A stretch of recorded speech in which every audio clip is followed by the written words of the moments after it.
up? Welcome back to another episode of the You Want It, You Got It podcast. I am not Money Mike. I am Russ Attitude. And I am Eric7. Yeah. Artist formerly known as Money. Coming to you from Buffalo, New York. City of good neighbors. Come visit us. Do you have good neighbors next door on both sides? Yeah, dude. Yeah. Oh yeah. Yeah. We had a good neighborly weekend. We had Porch Fest Kenmore. So hell yeah. Yeah. There was some rad local bands playing over at like this punk house. A band called Johnny Revolting played, and they were fucking great, man. They put a big smile on my face, and I realized I should not be drinking IPAs in the blazing sun. So I've decided I am going to switch to.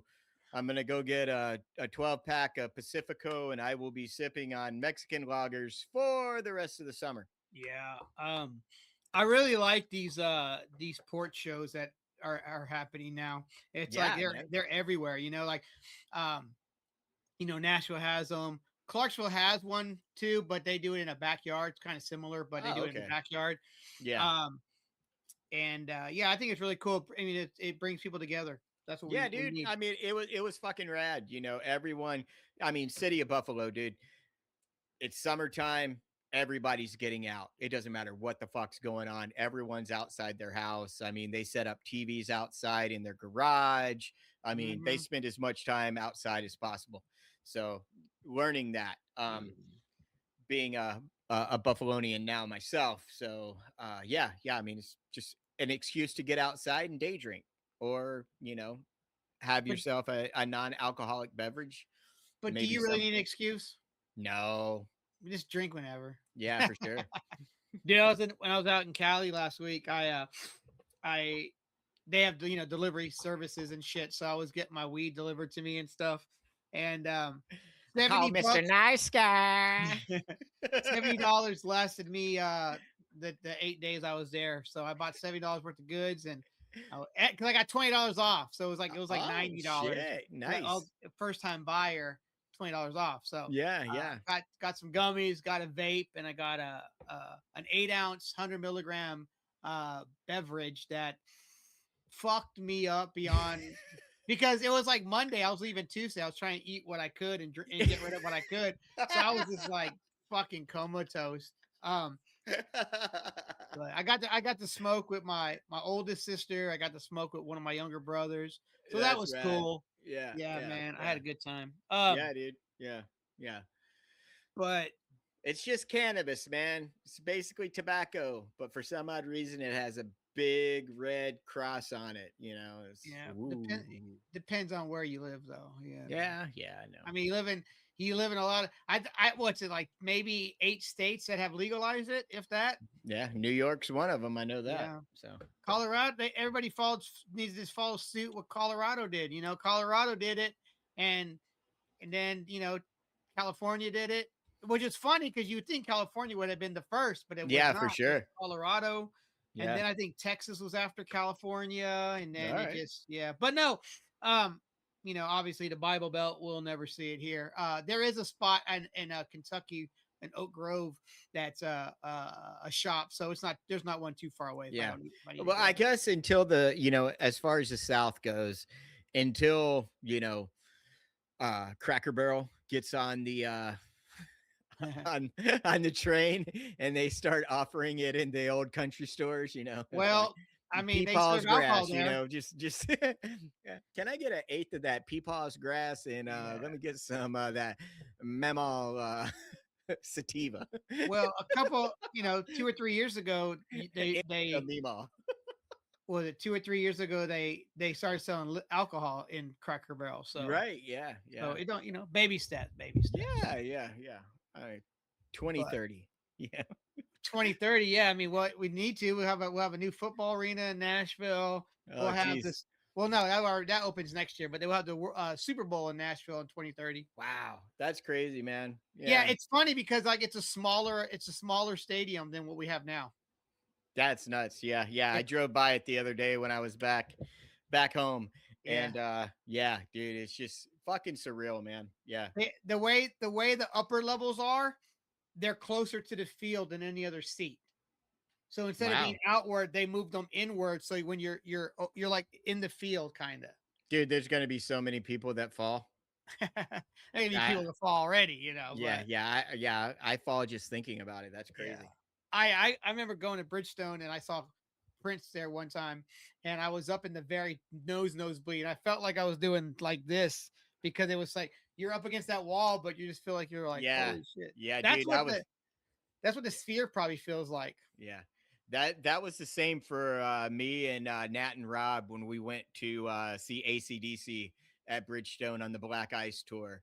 So this was probably like I was in Nashville that night, and I didn't go to the show, but when it emptied out, the whole fucking Broadway and Second Avenue were just covered in ACDC t-shirts everywhere. Yeah. I guess ACDC is another band that you can go see and wear an ACDC shirt. Yeah. I don't. Not me. I'll allow that. I don't do them that. and Maiden, you know. Yeah, I've never done any of those things ever. Yeah. I wear a Maiden shirt every time I go see them. Yeah. I just can't get past it. I can't do it. Yeah. I can't even wear my own band shirt when I'm in the band. Like playing, like if I'm playing, I couldn't wear my shirt. Like a lot of bands will wear their own shirt when they play. No. Yeah. Not that guy. I won't wear I would never wear my shirt when we played, but I fucking supported the hell out of my band and I wore our merch. Oh, I did too. You got to. Yeah. You got to. Yeah. It's different when you're in the band. Yeah. Speaking of band merch, check this out. Town Death. Small Town Death. Yeah. Small Town Death. Yeah, Small Town Death. You cover the S of it, Small Town. Oh, my bad. Yeah. That would have been cool too. But yeah. Anybody from back in the day in the Nashville area listening to this, Small Town Death was a 3-piece punk rock band that I played drums in. And we got to open up some rad shows. We opened for Voodoo Glow Skulls at the end, and we played with Teen Idols over at the parking lot of what ended up becoming the Muse. Yeah, it was a fun band. Yeah.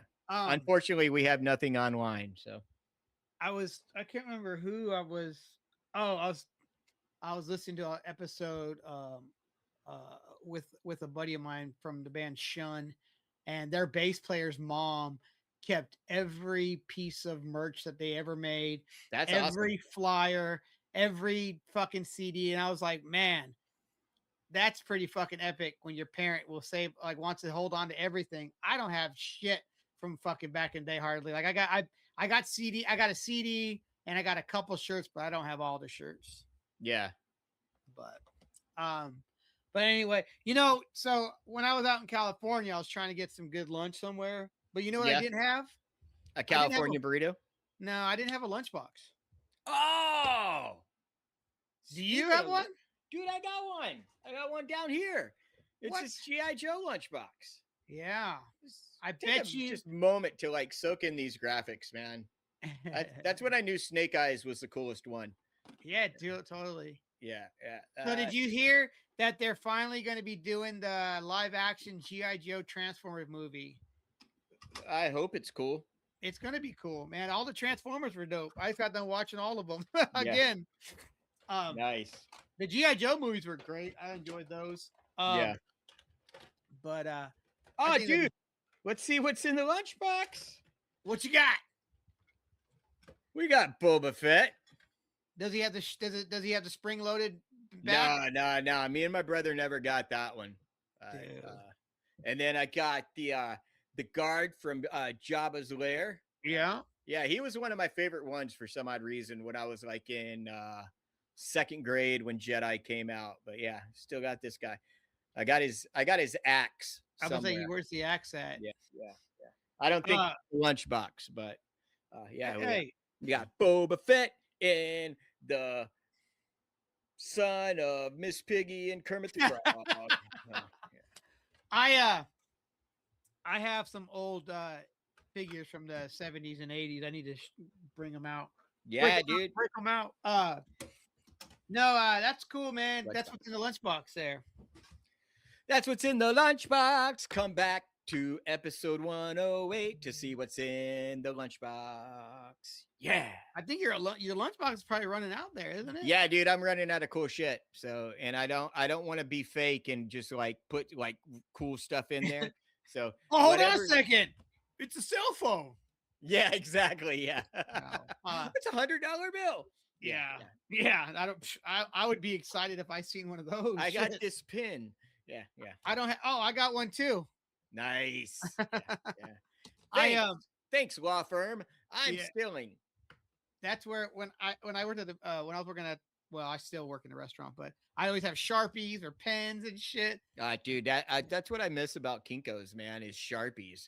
But yeah, apparently Sharpies are too much for the law firm to buy. Why is that? Because they're penny pinchers, man. Yeah. You know what I liked? I liked the it's the Sharpie ballpoint pen.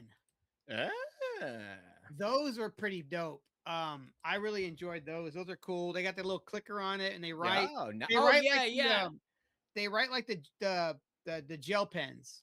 Yeah, for sure. Yeah, I had those at Stinko's, and then I would leave it clicked open, and I'd get to work the next day, and it'd be all dried out. Yeah. Best pen ever. The U.S. Skillcraft, the Army pens, the black clickers, man.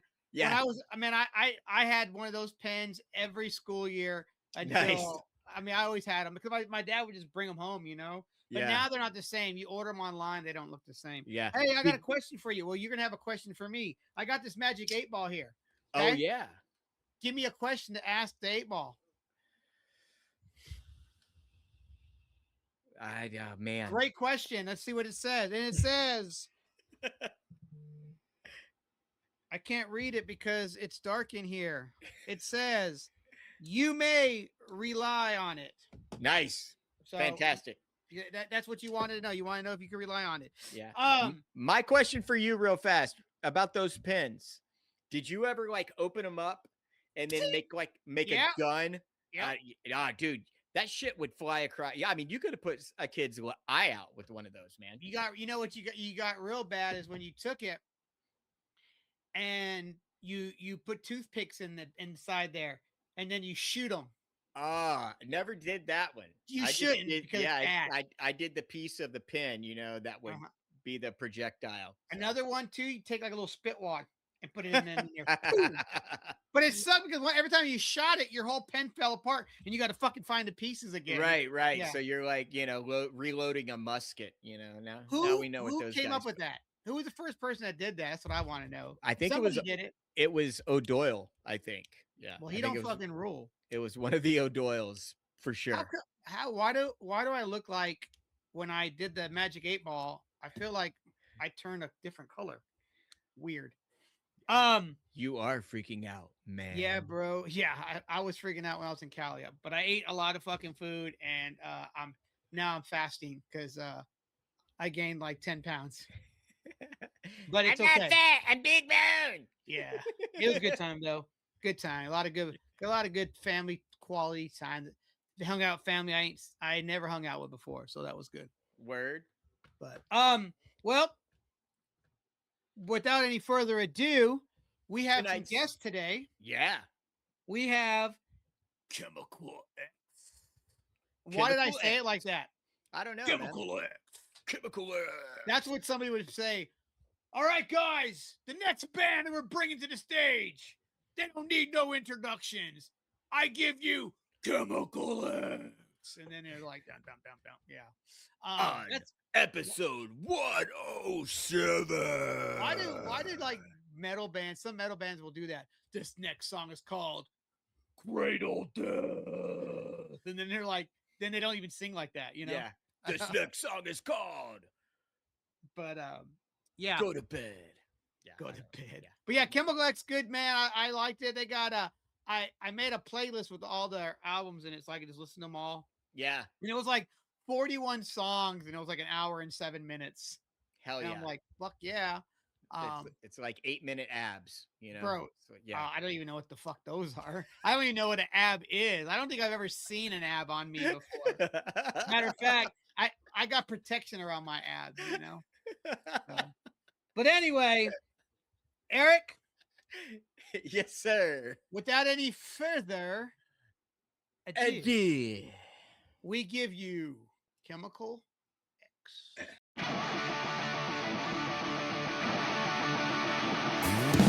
Say things about me that you think that you know. And try your best to drag me down below. Distort the truth the way that you see fit. And try your best to fit the narrative. You did nothing wrong, and I'm a piece of shit. A monster who's responsible for crimes that he commits. Accountability, something you'll never take. A lesson to be learned if we all realize it's too late. The consequences you cannot accept. Tear me down with the lie that you prep. Distort the truth the way that you see fit.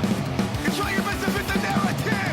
That you did nothing wrong, and I'm a piece of shit. A monster who's responsible for crimes that he commits. Accountability, something you'll never take. A lesson to be learned if we all realize it's too late. All of the things you said. All of the things you said. All of the things you said. All of the things you said. And well, Eric, last time I talked to you, we didn't have anybody underneath us, but now we have 4 dudes. Hello, dudes. Yeah. Whoa. Yeah, down there. It's like the Brady Bunch. Yeah, down there. Those guys over there. And then they got, so we got Chemical X from New Jersey. They did just tell us who they were. And of course, I forgot. But we have Adam, we have Jaden, and we have Scott. But then who's the other guy? This is our friend Phil. He hangs out at all the shows, and he's been supporting us for years. And his name is Steven, but we call him Phil. Yeah. I'm JC. Hey. No, you're not. No. He's not our bass. Our bass player is on vacation in Florida right now. His name is Steven, but it's Stephen, so we call him Phil. Because the PH. Nice. So, Steven, when are you going to start playing second guitar for these guys? I don't think that that's ever going to happen. Not with that attitude. Come on, man. Your second guitar. Think about it. You don't really have to do that much. You know, just hit that. We've actually had this conversation before. That's exactly why. Because with the way the songs are, there's not really a lot for a second guitar to do. And it would. I always felt like it would become too hectic if there was. Gotcha. I mean, when we record, I like to layer and have fun in the studio, but that's for the listening experience. That's not for the live show. Yeah, it very much needs to be just streamlined. And if there were 2 guitars playing like the same fast, it would get really Plus, and that's one more person you have to pay in the band. So fuck that. Yeah. Oh, I mean, you're assuming that we get paid. Oh shit. Okay. Well, damn, yeah. Fair enough. Yeah, been there. Yeah, yep. You got us there. Yeah, been there. I've been there before. Yeah. I mean, I play bass, so I don't really do much either. So it's all right. Hey, our bass player is the fucking best. He's not here right now. He's in Florida, but he's the best. He is the best. And if we can pay him, we do. Like, we pay him. He's the youngest of the 4 of us. I mean, when we met him, he was like a junior. No, I was a senior in high school, and he was a freshman. So wow. I mean, we're all the same age practically. I'm 25. He's 23. He's 24. And JC's 21. Yeah, he's the youngest of us. And when we started out, he was just like a kid, so we pay him in knowledge. There you go. Yeah. Yeah. Life lessons. Man. Yep. Yeah. All right. Touché.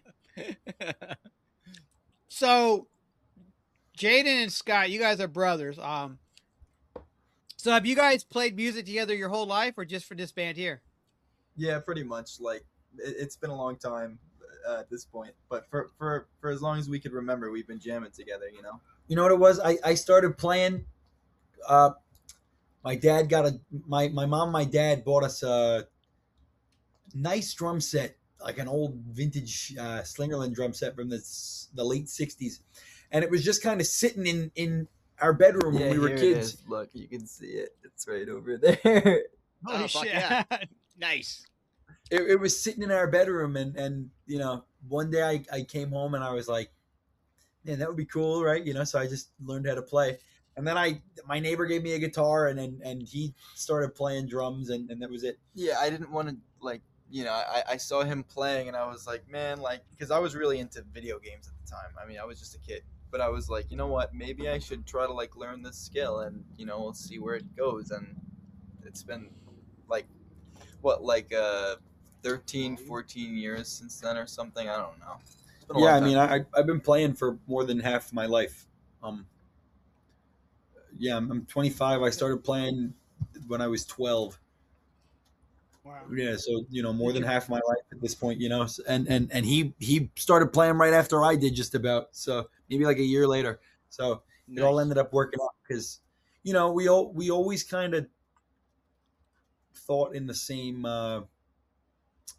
wavelength.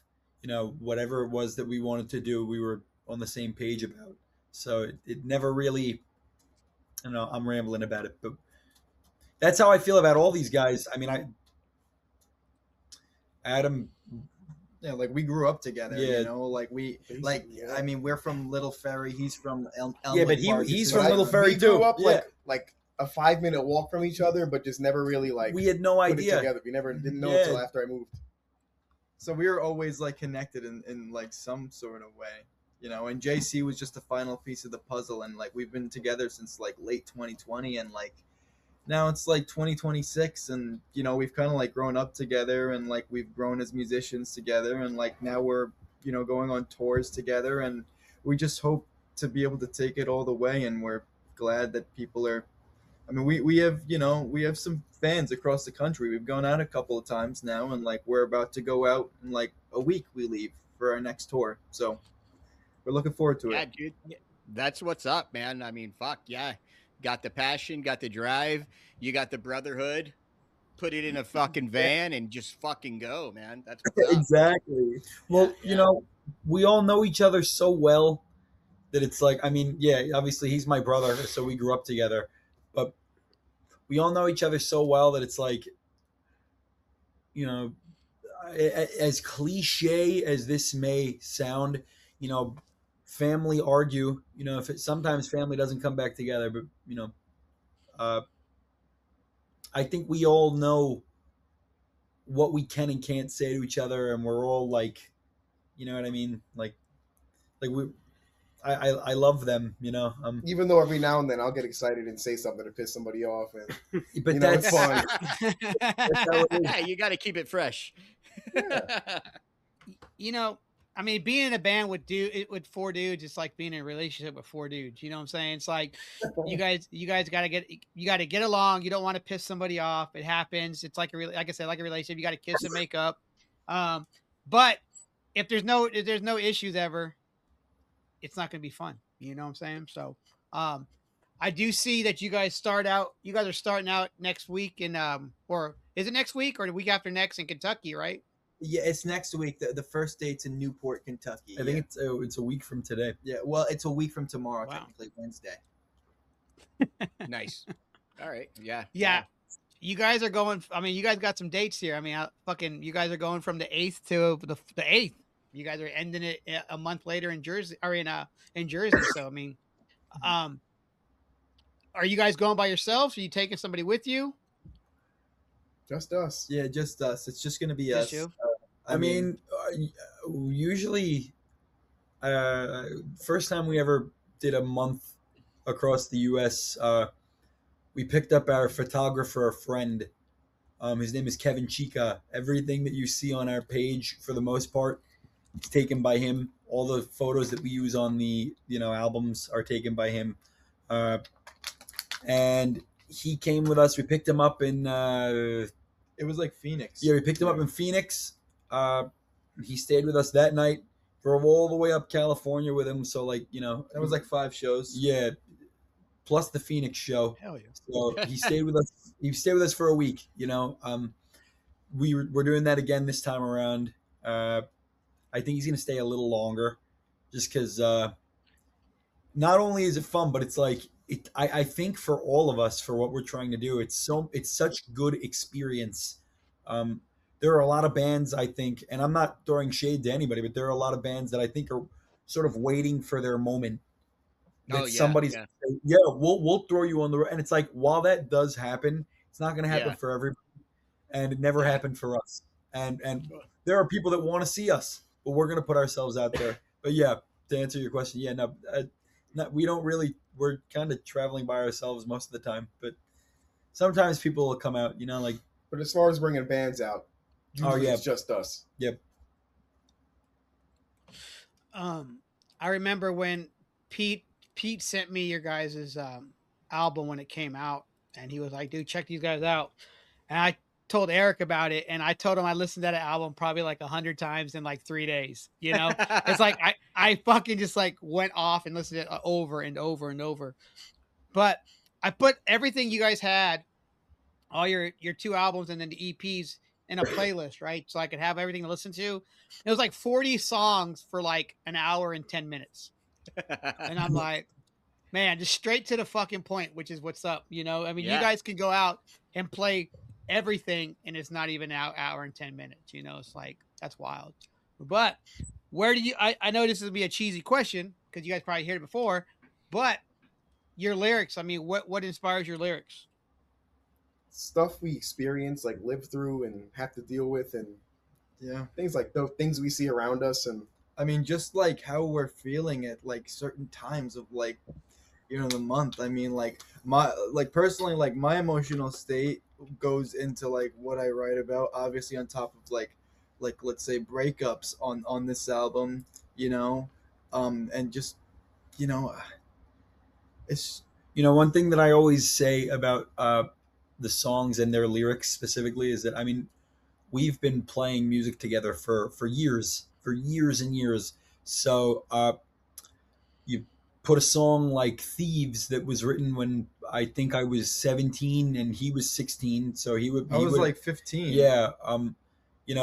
We wrote it to be fun and simple and never thought anything of it. And just it was just a song that existed.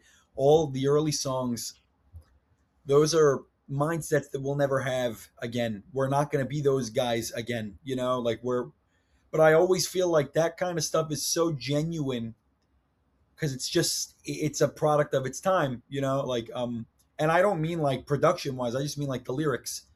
Yeah, for sure. It's all very like observationalist from all of us. Right on. Well, is there songs that you guys won't sing anymore because like that was like you don't feel that way anymore?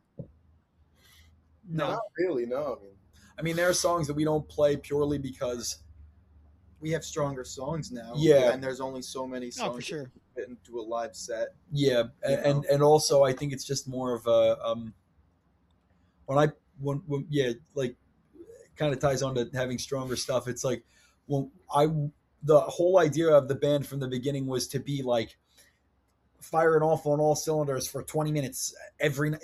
That was the whole idea, like to be the band that we can't see, and to everything's down picking real fast and everything is like super fast 16th notes. Like we always wanted that. Now we have better stuff to exemplify that. We play it better. We're not what we were when we were younger, and I loved what we were then, but the idea is more realized and formed now. Yeah, for sure. I mean, just like grow and mature with your music. I mean, yeah. But I mean, you guys have been playing for as long as you have, so I mean, it seems like there's a fucking a tight ship, a tight knit group for sure. So yeah, I mean, band is 5 years old this year, and I mean we've put out. I will admit we've put out less than what I would like to accomplish in terms of like musical output, but that's because we're literally trying to tour as often as we can.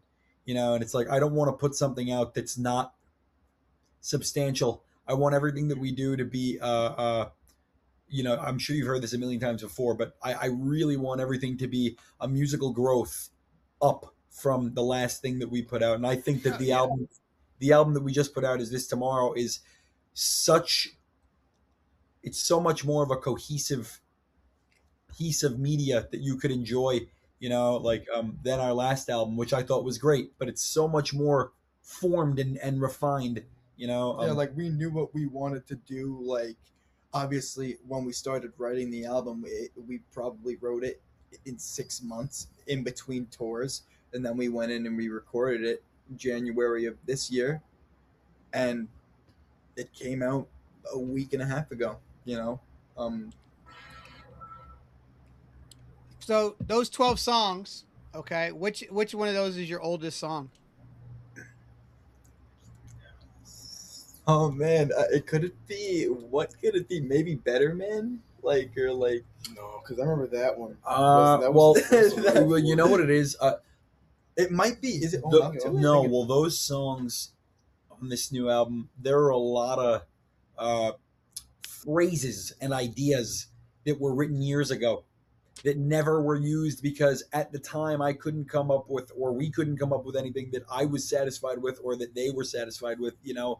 But I know, speaking for myself, there were a lot of the riffs and like musical build-ups that are on this album are ideas that have been floating around for years. It's just I finally found a use for them where everything was cohesive and all the songs felt like they fit together. I think the oldest song on the album is probably could it be Ugly on the Inside? I think it's Turn It Around.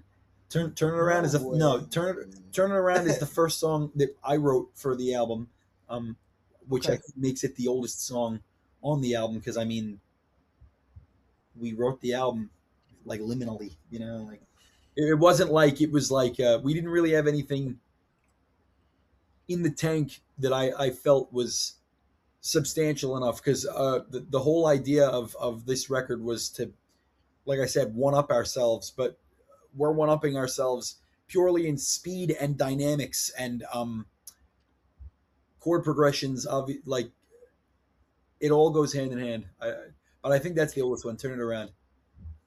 Well, the opening track, Own Up to It. I mean, it's perfect. The perfect song to open the record, man. Like it sucks you in, and then it's just like you're in for that quick little 15-minute ride, if that. You know what I'm saying? And it's like 18 minutes, like 18. Yeah, it's great. I enjoyed it. Like I said, I'm not bullshit when I say I listened to it over and over and over because it's just like once it's over, it's like, well, fuck, I might as well just hit repeat. Yeah. Again.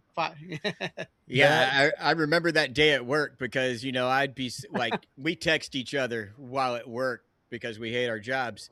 And we're always sending like music. Hey, dude, I'm listening to this. I bet fucking, I bet Russ would love this. So I like send him this song or this album. And he's like, dude, still listening to Chemical X, man. I'm like, all right, I'm going to listen to him. I'm going to check it out. Yeah. So, yeah. I'm glad that you guys said that though, because that's always been the point of all of our stuff. It's I feel like now it's a bit more calculated where, the songs are written by design to be listened to over and over again because they go by you so fast. But there's so many interesting things happening in them, like the guitar playing isn't just power chords. You know what I mean? Like there's more to it than that. The bass playing is very precise, but the songs go by you so quick that you gotta go back and listen to it all again. Oh man, what did he do there? Oh man, what were the drums doing here? Like if I can interject with my own little anecdote about this. When I first started listening to them like years ago, I remember they first came out with that complete collection tape, which was like all of the EPs on Spotify, and I just listened to it over and over again. And this was before I even really knew them or had become good friends with them, but I was just so sucked in and enamored from the first second. It goes by so fast, it's I feel like that's the whole idea. The songs are great, but the speed is such it's like part of its DNA, like even if we write something that's a little bit on the lower tempo side, it's still got parts that are intricate, you got to go back and listen to them again, Yeah. Well, I will say the new record is this tomorrow. It's a great fucking listen. Listened to it like yesterday, listened to it today, just in preparation for the show, in between face to face. And it meshes with everything that I'm into. You know, I could listen to Mastodon, and I listen to Chemical X. I listen to face, and then follow it up with some Chemical X. So, just fucking great music. Just get you moving, I'm ready to like run through a fucking wall at the office, but I got to calm myself down. So I'll throw on some Lydia Lovelace or something like that to calm down. And then when I'm ready to get back up, That's awesome. Like, because we try to write the songs so they make you feel empowered. Like, we want to empower the listener, make you feel like you could do like what you want to do, what you have wanted to do, man. You know? I just tie it back to like, when we were all kids not that long ago, all the stuff that we listened to, and at least all the stuff that I listened to when I was growing up, made me want to do something. Like it made me feel something that I had never felt before. And when I listen to, like, I don't actively listen to my own music, but it's like when we came out with the record, I listened to it for the first time since we mixed everything, and then I heard the final mixes, and it just it hit me in the way that I didn't think it would, because it really does make me feel like I want to get up and like do something and change something, or like it's just one, sure, 2, 3, 4, 1, 2, 3, like it doesn't stop. Yeah. I mean, that fucking record, man, that's a child, dude. That's something to be proud of right there for sure. So yeah, you want to show it to everybody, it's like, hey, wait check out this picture. Yeah. Listen to my record, not, hey, here's a picture of my kid. It's like, yeah. Wait for the next one. Wait for the next one. Nice. You got, Days of Hate was released last year? February of 25, yeah. So it's like an album a year. Well, we tried to, as a band, it's been at least one musical release every single year of the, You know what it is? We'll be in, since we've come into existence, we've been in studio multiple times a year. It's just a matter of when the stuff gets out. I mean, we were writing this album mid last year, like this time last year to the end of the year, because we went on the tour. Our first U.S. tour was May to June of last year. We were writing, and then we wrote the album from June to December. Then we recorded it in January of this year. So like we did that in between tours, and I mean, we have to start writing more. Are you guys recording yourself? No, we started like that. We're currently signed with. We're working with Creep Records right now, and they're great. Okay. Like honestly, this is the first interview that Peter, from Creep, our PR guy, he's great, man. He was able to land this for us, and like we're very grateful for that, and to be here and to be working with them. Yeah, they've done a lot for us. Stuff that for years we were doing by ourselves, and it takes a lot of weight off of our shoulders, because all that I would like to do one day is to be recognized as being in the band, and being able to not be spoon fed, but being able to have people that are willing to put the work in to help us the way that we've put the work in for ourselves. I feel like the only way to demonstrate your worth to somebody is if you're showing them that you're capable of doing it by yourself. That's why we put ourselves on tour so many times, and like going out. The last tour we did was 40 shows. It was 40 shows in 6 weeks. We might have had 3 days like off. 3 or 4 off days. Yeah, I think this time we only have like 2 people. Yeah, we have three months. Nobody was doing that for us. We were doing it all by ourselves because we want to do it. And how else are you going to show people that you should be, hey, take us seriously. Look, we're willing to do it. Like we can do it. Yeah, because nobody's off. Like we. Like I said before, I feel like there are a lot of bands out there that are waiting for their moment where somebody's going to offer to put them on tour and it's going to change their career trajectory. And it does happen. And I think that's fantastic. But it didn't happen for us, and we're going to keep working for what we think we can achieve, Yeah, for sure. I mean, I think, I mean, would you guys, I mean, you've already done a few tours on your own. I mean, that's respect right there. You know what I'm saying? It shows that you guys want it. And Pete, man, Peter is great. He's done a lot for so many people. Hell, Eric's known Peter for fucking years, Yeah. From previous bands that they had been in not together, but have played shows with. But Creep Records, man. We had Rebel Maddox from Creep Records on here a couple weeks back. Awesome. Yeah, they're great. They're awesome. Mm-hmm. Dude, Creech is a great dude, and he said something to us, and I don't think you guys will have this problem, but he said to me, and this always sticks to me, and when he said it, it still sticks to me. But if you're playing high energetic music and you ain't fucking moving, why are you doing it? Yes, get off the stage. Stay home. Yeah. And I've seen some video clips of you guys, and you guys have some energy. And I would love to see a show. Obviously, there's no Nashville on this tour yet, or this time, but you guys need to come down to Music City. We've had trouble getting. No, we've thought about it, and we've had it on like possible routes in the past, but it just never turned out that way, And like, I would love to come there. We can get you guys a show. We have plenty of people that we know in bands. Matter of fact, the last few people that actually Peter's given us, our buddies in the Catastrophes, was on every show that came through. So you guys would go pretty fucking well with the Catastrophes. Yeah, 100%. Yeah, that would be great. Nashville punk rock. I would love to get on with other like-minded bands. Where we're from, there really are no punk bands playing in the style that we do. There aren't really many punk bands in general, in New Jersey specifically.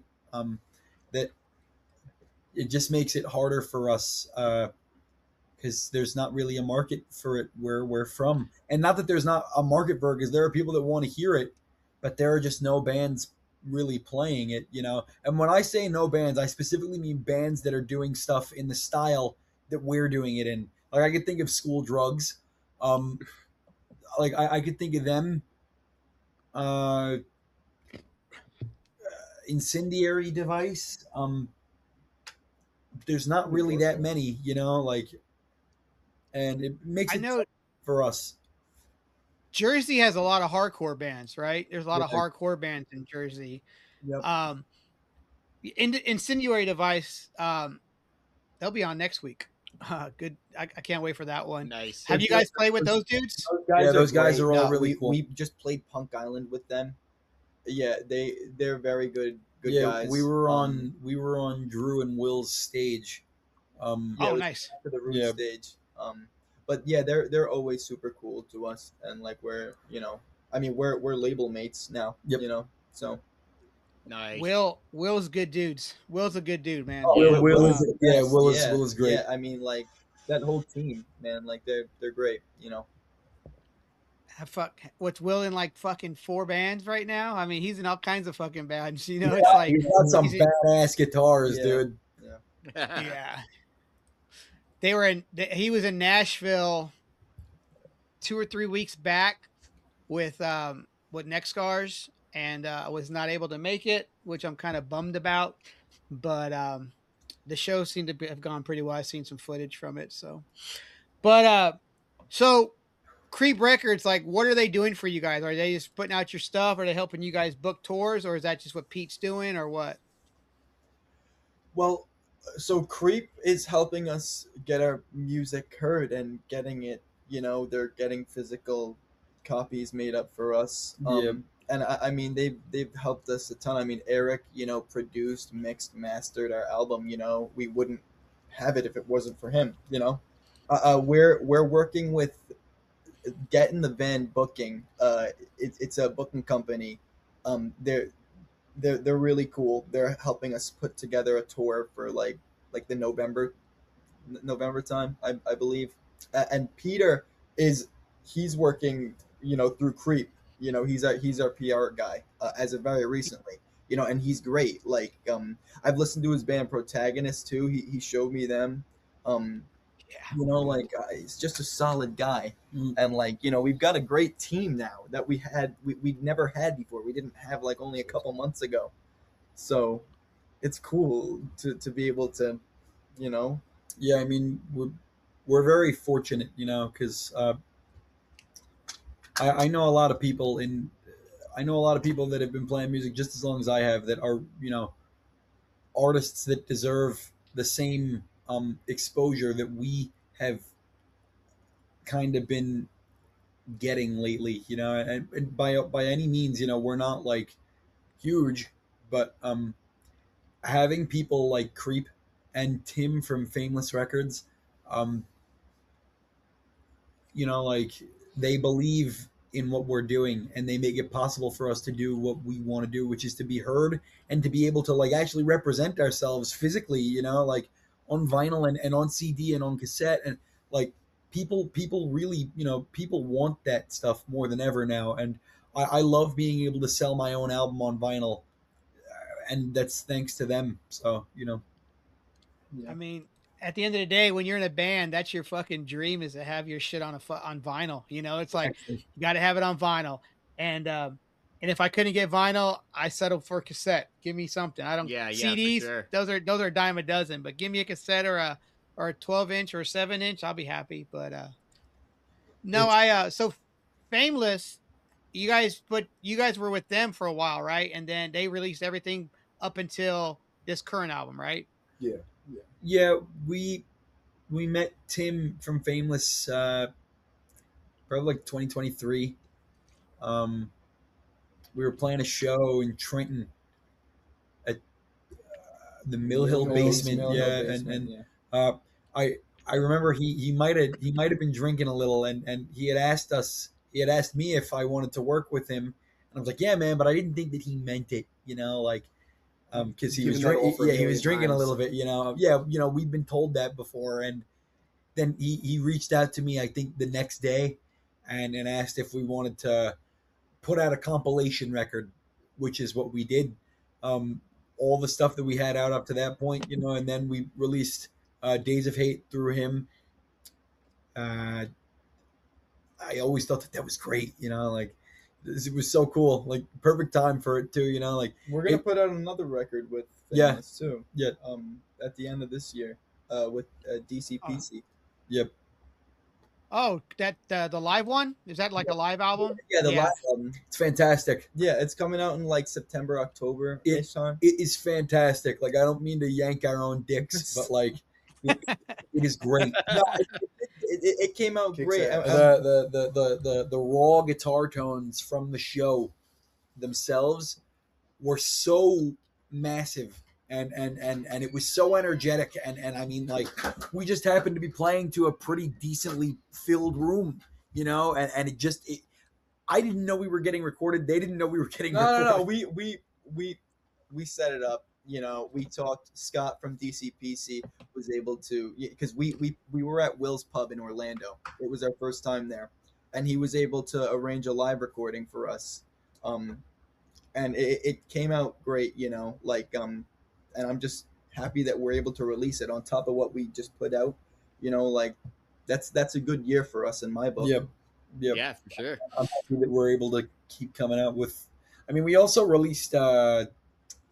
We had a live release in January, I want to say. It was we worked with Locked In Basement. They're in, where is that in Pennsylvania? Somewhere in them. I'm blanking on that. We came out with tapes though. They split with us and another band. Wealth Gap. Yeah, nice. We did a couple songs and they did a couple songs. I think we had 45 of them, and we sold all of them in 2 weeks. Wow. And I never got the chance to get one, which bums me out. That sucks. I have everything else that we have, but I figured, we're on tour. I gotta make the money. Yeah, for sure. I was just looking on the Fameless Records website on your stuff, and I was like, all right, because Eric already knows I'm known to do this during the episode. I'm gonna go buy some shit, and I look, and of course the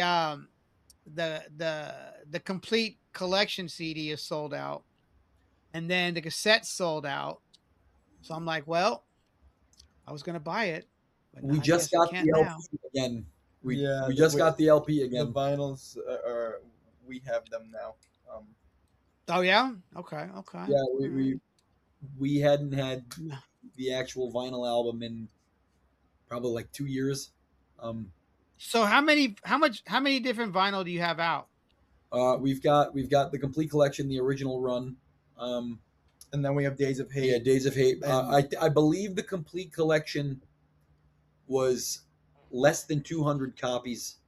And then Days of Hate, I think, was 400 copies, which they're all gone. You know, I mean, I know those are small, like it's easy pickings numbers, but like, I would like to imagine that one day they might be worth something just because somebody held on to it and was like, oh, you know, like I saw this band on tour, I bought their album, I thought it was great. You know, like there's 400 of them out there. There's like another 200 complete collections that we have now. We're about to have God knows how many of Is This Tomorrow, and we're gonna sell all of them. So and that's not even me trying to be optimistic. We're gonna sell all of them. You know, like they're gonna go, they're gonna move. I can see it, man. I mean, I was just looking the other day. I was looking at your numbers on Instagram. Which numbers are numbers are numbers, but I didn't realize you guys have so many followers. I was like, all right, they're doing the damn thing. The people are knowing who they are. When you got more followers than you do following, you know you're doing something right. Yeah, for sure. Yeah. I kind of feel like, at least in the social media age, that people kind of view a band that has a legitimate over 10,000 number as a bit more credible, which I don't necessarily agree with, but I could see why, because I've also been in that same thought train. Yeah. But I mean, I'd like to think that we're legit, you know. And when people perceive us that way, it's kind of the end goal, you know what I mean? Well, I've whored you out to some of my friends, and they've all enjoyed it, and so that's what we're supposed to do. We're supposed to help each other out, spread the word, and I will spread this band because I actually really do enjoy it. If I didn't enjoy it, I wouldn't be talking to you guys. You know what I'm saying? Thank you, man. Seriously. Or would I? No, I'm kidding. What? So real quick, let's get Adam some questions over here, because Adam's quiet. He's over there snugged up in the corner of the couch over there. All right. Because the merch guy disappeared. Wait, what's your shirt say? I'm a whore. My shirt? Say I'm a whore? Oh, his shirt says he's a whore. But yes, he's a whore. I'm a whore. He's a little more decent. It says I'm a whore. I'm a stage whore. All right. So, all right. So let's get this started now. Adam, so you write and you write most of the lyrics, or you guys do it together? Oh, we all do it together. Sometimes, like, he'll say, I have this thing, like I have a lyric I want to write around, or Jaden will have, hey, I have this riff. Why don't you try to put stuff? And then sometimes I'll just be like, hey, I have this thing. Can we try to figure it out? Or I have lyrics from fucking 5 years ago that I'll just erase and try to fit to the song and things like that. Well, then that's great, because that's cool, because that's like, normally it's like, no, I sing, I'm fucking handling all the lyrics, nobody else, right? No. Me, some of my favorite lyrics that I sing are written by him, and you know, just yeah. That's what's up. I mean, contribute, which is, it's awesome, you know, like that's cool. What about the bass player? He does a lot of writing too. He gets really shy about the lyrics he puts in. But it's because JC he spoke, you know, like Spanish, and then he learned English, and so like he wasn't really too comfortable with writing, like I don't know, like one thing also is that you know, when we, like I said before, you know, when we started working with him and playing with him, he was a kid. Yeah, and he really was. He was like a only junior 16. or something in high school. Yeah, and we were, you know, I was 20, so we had a lot more. Not, I don't want to say experience, because he's a phenomenal musician, but I think in terms of like being in a band and playing in a band setting, we had a lot more experience with it, and we knew what we wanted. So when he joined the band, we already had X amount of songs written, you know, like, because we just knew what we wanted. So yeah, I never meant to overwhelm him with that, and I don't think any of us did. But it was just overwhelmed either. But for the sake of the argument, yeah. But I mean, at the time more so though. Like, yeah, I get what you're saying. I'm not suggesting he's overwhelmed by, because he's the greatest. Like Scotty said, you know, he completes the puzzle. You know. And we're not saying because he's our bass player, but he probably is the greatest bass player. Yeah. If anybody hears this and wants to go, you know, bar for bar, we'll send him over. He's the best. Like that guy can play circles around anybody that I like. In terms of like knowledge of the neck. Yeah, approaching the instrument, he plays circles around everyone. Next to everyone, you know, like. He's great. Well, that's and good bass players are hard to find, just like good drummers are hard to find. But you guys already had one in the band because that's who started the band. So, well, let me ask this then. So Adam, who were some of your, like, when you were growing up? Who were some of the singers you were looking into? Oh, geez. Top. Give me 4. Give you 4. Yeah, just random 4. Glenn Danzig is always going to be number 1. He put me onto the Misfits when I was like 16, and then it was just falling down the hill. Well, coming from Jersey, you better be into the Misfits. They're from Jersey. Fuck Bruce Springsteen. Fuck everybody else in New Jersey. Fucking Glenn Danzig rest stop. I agree with that. It should be the Glenn fucking Danzig rest stop. Number 2 is probably Keith Morris, because he's just visceral and weird. Fucking Milo Ackerman, he's also like nerdy and cool. And then number 4 is it's probably John Joseph from the Cro-Mags. That's a solid 4.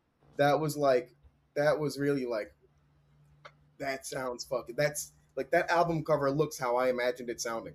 Nice. And that was like, I remember we had the audition for bass players, and we all like, what songs are we going to have these people learn to come in and cover?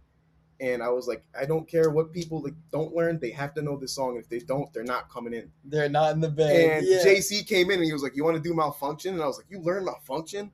And it's not like it's just like a 1, 2, 3, like whatever the fuck. Yeah, he's walking like around, walking around, and he did all of it. And I was like, all right, cool. Okay. That's what's up. Yeah. He impressed us all so much. He really, it's gonna be just praising him the whole time. Well, yeah, I feel like you guys have a good chemistry with the 4 of you. You know what I'm saying? I feel like you guys have a good unit going on, man. And you can tell, because I mean, this is what you guys have had since the start, and it's not broke, so why fix it, right? Man, you know, there was an idea, and I feel like I meet a lot of people today that lack that idea, and it's something that forms over time, and there's nothing wrong with that. But I think it's really cool to like have a cohesive vision and continuously work on making it better than it once was. You know, that's what we've always wanted to do. You know, we've always had that, to look back on each other and to keep, you know, like, I'm not the greatest guitar player in the world by any means, you know, but I know that when I play our stuff and I play the way that I want to play, I feel like I'm on top of the world. You know what I mean? So I meant to ask you guys this at the beginning when you guys were talking about the drums and stuff. Did either of your parents play any instruments? I don't think my mom was very musically inclined. My mom grew up in Peru, and she was on TV, which I think is really cool. She still gets residuals for this. Okay, that's fucking hilarious. But wait, what now? Wait, your mom was from Peru, and she was on TV? Isn't she like on SNL or something? No, she yeah, she was on some like sketch TV show in I don't know the name of it, and that sounds very insensitive of me, but it's just I haven't seen the clips in so long. Yeah, but she was on like a sketch television show, and she was voted like most beautiful woman in Peru in 1991 or 19 whatever. Nice. Yeah. Wow. And my dad kind of turned us on to playing. He was in a band in the 70s. Yeah, he was in a band. Yeah, he played the drums. Okay. Yeah, yeah. Well, that's what I was gonna ask. You know, it's like, is there any music that that your parents listened to back in the day, like when you guys were growing up, that you know you might still listen to today? You know, I think we're all There's so much of it. Yeah, like the Ramones and Kiss. And yeah, but I mean, like, you know, Adam Nice. grew up. Tell him. I grew up like kind of listening to like early 2010s hip hop. I don't remember much of it, but it's just what my sister played around the house.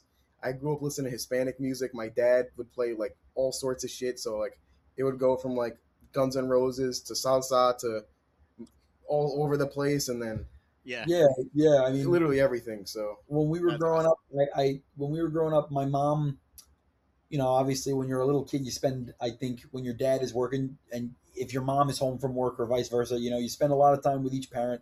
And whenever we were with my mom would play like Spanish music and stuff that she liked, which, you know, that was, you know, I'm 25, so that was kind of a while ago at this point. Stuff that she listened to when she was growing up and stuff that she liked from when I was growing up that was on the radio. And my dad kind of turned us on to a lot of what he liked growing up, which was like, you know, 70s shock theatrical rock and early punk and like, you know, the list goes on. Like he listened to music with the times, and I always thought that was very cool because I remember growing up and he had the Evanescence album, you know. I mean, but he bought it probably because it was popular and he wanted to know what was going on, you know. Like I remember the first CD that he ever gave me when I was probably 10 years old was Dookie by Green Day. And, you know, my dad isn't necessarily a huge Green Day fan, but he gave it to me because he bought it. It had Ernie on the back. You know, he bought it in 1994 and he thought, you know, let me hold on to this. And I was a kid and he was like, maybe he'll like it, you know. Like, like that went a long way. But I mean, I grew up listening to Kiss and the Ramones and the New York Dolls and Alice Cooper, like all that, like like glam shock rock, Bowie, and like all that, like the Dead Boys. Like he would be. Fuck yeah. By the way, number 5 rather. Steve Bader's from the Dead Boys, big influence too. We'll get number 6 and 7 here soon. Well, I was gonna say, well, you said the Dookie had Ernie on the back. If you still have the one with the Ernie on the back, that's the one you want because they don't have it on the back anymore. They took it off because Sesame Street sued them. Yeah, like, that's the one that I have, and it just says on the bottom the hand puppet. Yeah, there's no copyright 94, 95 or copyright 94, 96. It's just copyright 94. That's what's up. That's the first one. Yeah.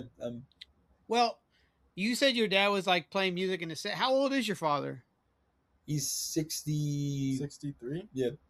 Okay. Now, does he fuck with your band? Yep. Yeah, he's like one of our biggest supporters. Yeah. That's what's up, man. That's what's up. It you know, when I played shows, it was my parents would make an appearance every once in a while, and it was cool to see that they were there to support, you know, because you know your parents always give you hard times. You know, I know well at least mine did on what I guess not so much my parents. I guess it was more of my relatives, but the music that you listen to, you know, and it's like it's cool to see when your parents support you playing that same music, you know. Yeah, I mean, my grandfather comes to the shows. The guy is 90. He's 90 years old. He walks with a cane. He doesn't want to miss him because he wants to be. I mean, he's probably so used to my dad from the last 60 years, you know, that like now he's just like, hey, you know what? If you can't beat it, you know, I might as well join it, you know, like. He's out there in the pit with his cane. There's a video. There's a video on YouTube. There's literally a pit.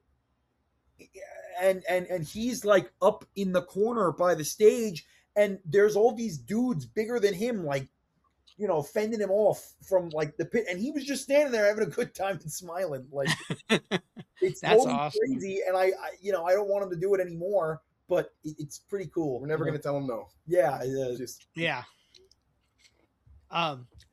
Hey guys, I have a question for you. You guys like games? Yeah. Yes. I was playing games before. Yeah, we played games. Yeah. We're about to play a game here, It's called 7 with 7. Eric is going to ask you guys 7 random questions with no correct answer. Just whatever comes up off the top of your head. You guys ready? Sure. Okay.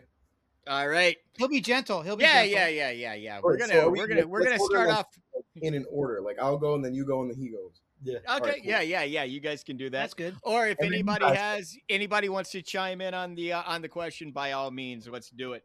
Okay. All right, question number 1. Henry, Keith, Ron, or Dez? Definitely not Dez. Damn. Henry. Definitely I'll not say Dez. Ron. I'll say Ron. But I could also. Ooh, Ron. I was also gonna say I love Keith, but I'm gonna say Ron. His delivery and his energy. Yeah, is- it's Come on, I'm jealous again. It's great, man. Like it's really tough. I'm gonna say Ron. he was only in the band for like 6 months. I'm sticking with Henry. all right. All right. Good answer. Number 2.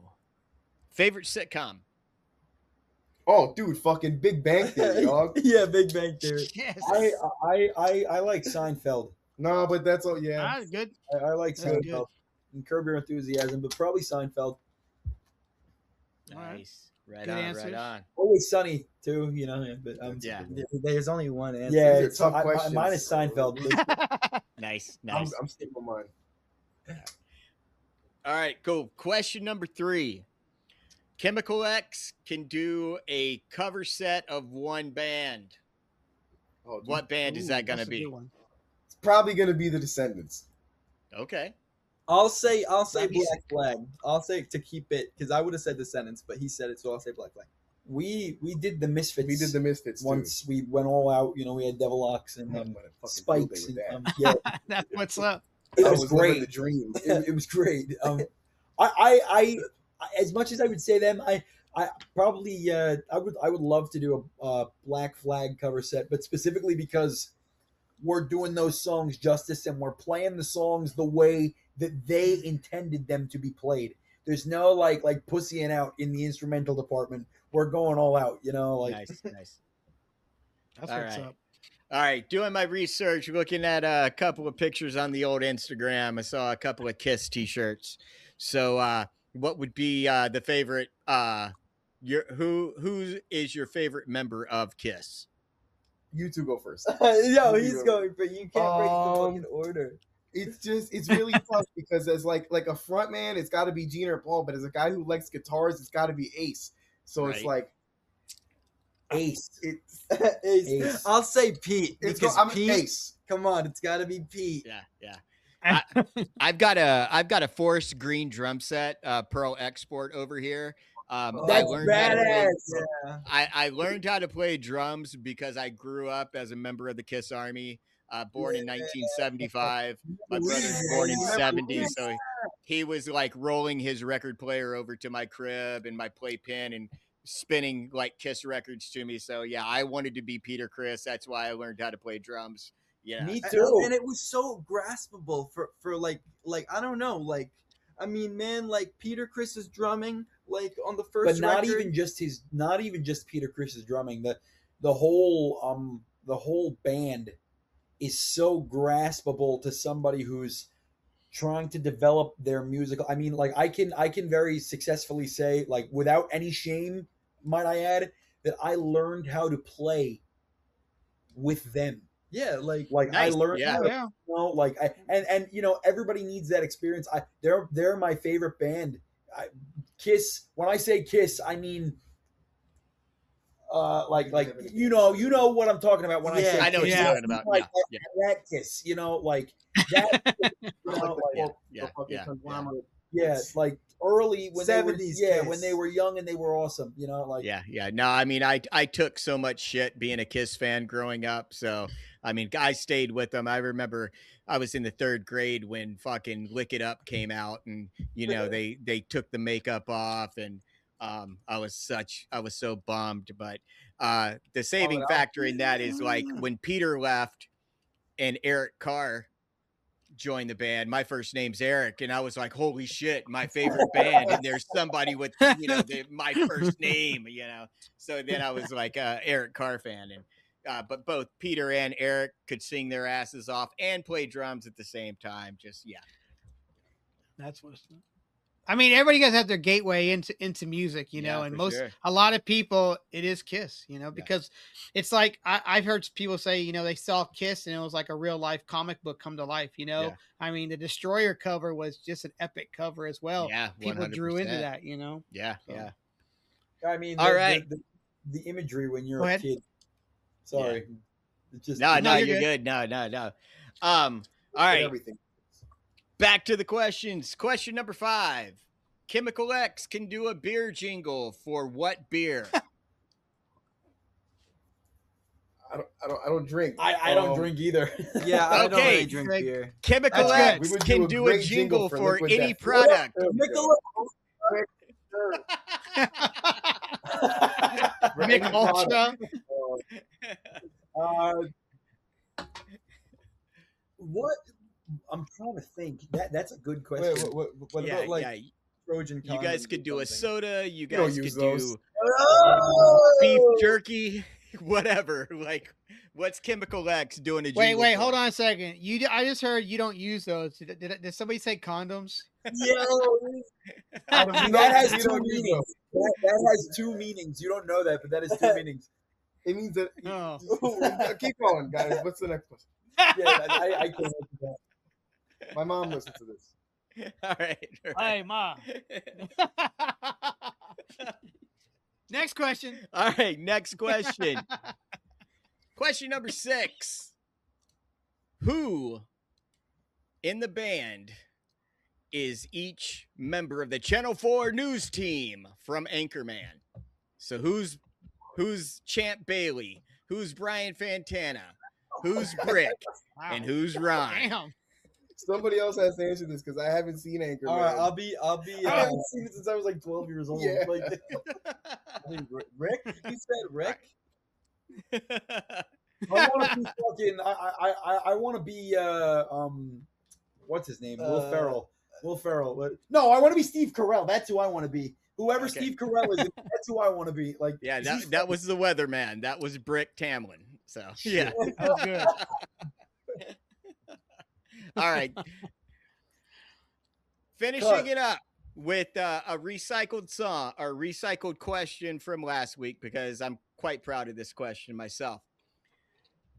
Weird Al can do a parody of a Chemical X song. What song would it be, and what would it be called? Thieves, because every now and then when we're rehearsing, I won't say thieves, and I'll just yell feet, and nobody catches on. So that's what Yes. I feel like there could be a really cool, like, accordion intro for "Is This Tomorrow," like slowed and like dramatized. Well, what would it be about? I mean? Like, could you? But what would he make it about? I don't know. What would he make it about? Yeah, I'm blank for this one. I don't know. That's a really good question. Thank you, sir. What if he did one about Wade and it was like spray? No, bug spray. No, what if instead of being like about breaking things for fun, it was like, hey, like, let's be constructive, building and maintaining healthy relationships yeah, with people around it. Yeah. Be good. Nice. All right. Well, thanks for playing, guys. That was 7 with 7. But hey, now what do we win? You win 2 more questions from our previous guest. Yeah. You made it to the bonus round. Yeah. So bonus round. But the cool thing is after you answer these 2, you guys get to come up with 2 questions for our next guest. So, and it can be anything, about anything. But yeah, our last guest was or these are coming from Nathan from the Catastrophes, and his question number 1, which I think we've already, pretty much touched on, is what is the songwriting process for the band? Oh, we kind of went over it. It was we all just kind of bring in something and try to work it out. Yeah, it just depends. Like sometimes I'll come in with something, sometimes he'll come in with it. All of us. Yeah. Cool. Sometimes is it riffs before lyrics or lyrics before riffs? It could be anything. Dude. Yeah, it could really be anything. Cool. Yeah, it could be. I mean, it could be literally I mean, he doesn't play stringed instruments, so he'll like hum it into his phone. Yeah, what I mean? and then they'll Like, transcribe it for me. Sometimes we come up with some really, Or like Own Up to It, like for Own Up to It, the first song on the new record, like I kind of came up with that like fill, and then like we kind of like wrote the song around that like fill, like that one I don't know, like something as small as just like a drum fill or like a riff could like just create such a cool song. Yeah, I mean, the song is This Tomorrow. I was at work and I started hearing like the descending like the intro to the song, and I didn't have any way to play it, so I just hummed it into my phone. Not because I knew I would have forgotten it, and I came home and it was all there. And once I worked on like the arrangement of like what was going to go where, I think it came out really cool. And it's definitely different sounding. Just the way that the guitar kind of walks around, I think that it's pretty cool. Damn cool. Right on. All right, and the last question from young Nathan of the Catastrophes: do aliens exist? Do aliens exist? Yes, they do. Yeah, you're a fool if you don't think they exist. Yeah. The second part of his question is, if you don't, then why you are wrong or something like that. I didn't write that part out, but I remember him saying that. So yes, aliens do exist. Tom told us all about it. Yeah, I mean, you listen to enough Blink-182 songs, they exist. Yeah. Oh, I thought you meant Tom from MySpace. I was like, well, Tom from MySpace, we still follow each other. So I think we're the only two that still have MySpace accounts. Hold on a second. Did you guys get to do MySpace, or were you guys like at the end of it when you were? MySpace went out like 2009, 2010? Yeah. Yeah, I was. Yeah, we were too. Yeah, I was just a little too young. Yeah. I remember the remember what the homepage looked I like. remember the culture. That's one way to put it. Like the way it was, and then how everybody was fainting over it, like wanted it so bad. And then I remember everybody signing up for Facebook. Like, I mean, dude, I remember being a kid and being dumbfounded when somebody would open up YouTube in front of me. I was like mind blown. Like yeah. I will say though, MySpace era was probably the best era for bands, man. Oh, dude, it was. I mean, Instagram's doing it now, but you don't have like. It was cool to have your own little fucking band player, so you would have all your music on your band page, and it's like the band pages were pretty cool. You could book tours really easy because you would just like type in the area and then the band, like a style of music, and they'll pop up a few bands from that area, and then you just fucking go back and forth and swap out shows. Yeah, see, that would make it a lot easier. That would make it a lot easier. Instagram's rough sometimes because not every band is active on their Instagram page as they should be. Yeah. Well, that's what makes it tough to, book local. Part of touring specifically is, kind of banking on your local support. We've been around the country a couple of times, but we're still fairly new at it. And there are people that know who we are out there, but there are a lot of people that don't. And majority of the time, it's their first time seeing us, so we're very much dependent on who we're playing with and, who they can bring to the show, For sure. Well, talking about shows, how was it playing in the Pennywise Garage? It was awesome. We got to thank our friends in Terror Attack for that. They're a great Vegas. hardcore band from Las Vegas. Yeah, they were able to set that up for us, and we actually played like 2 shows in one day. Yeah, we did the set in the basement, and then that night we had a show booked in Vegas. Dude's backyard. It was fucking awesome. It was awesome. Probably the coolest backyard show I think I've ever played. Yeah. Fuck yeah. Oh yeah. Which, Yeah. when I thought about it in the moment, it was a little disheartening. Man, we're all the way across the country playing in this guy's backyard. And then I got there and I changed my opinion. Was it? How many people showed up? Oh, I mean, it was like a tight little backyard with like 150 people all like bouncing off the fences and shit. It was cool. Holy shit! Fuck yeah, that's That's awesome. Like, it was real cool. Yeah, I'm watching that footage right now on your Instagram page from the Pennywise Garage again. Yeah, that was great. And is that really like? So is that really the shit from that garage, like on the wall? Like, is that's their same carpet that they would spit on? It's the same amps and everything. Like everything is there. That's wild. I mean, I've got to make it out there. I've got to go to the museum, man. Oh, the museum is top notch. I mean, just the stuff that they have in there. It's funny. We actually know one of the curators there. His name is Brian. He sang in the band the Nightbirds from Jersey.